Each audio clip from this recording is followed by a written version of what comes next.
নমস্কার দর্শক বন্ধুগণ, আপনারা দেখছেন এবং শুনছেন দর্শন অধ্যায় সেমিস্টার 3 2025 এমডিসি স্টুডেন্টদের মাইনর 1 ফিলসফির যে পরীক্ষা দিতে হয়েছে গত মার্চ মাসে 2026 সালে, আমরা এখানে সেই প্রশ্নপত্র আপলোড করে দিলাম।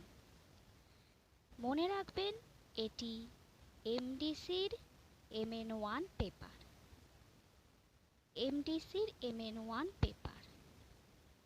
এই প্রশ্নপত্র আমরা এখানে আপলোড করে দিলাম। আপনারা আপনাদের প্রয়োজন মতন দেখুন এবং অন্যদের সাথে শেয়ার করে নিন।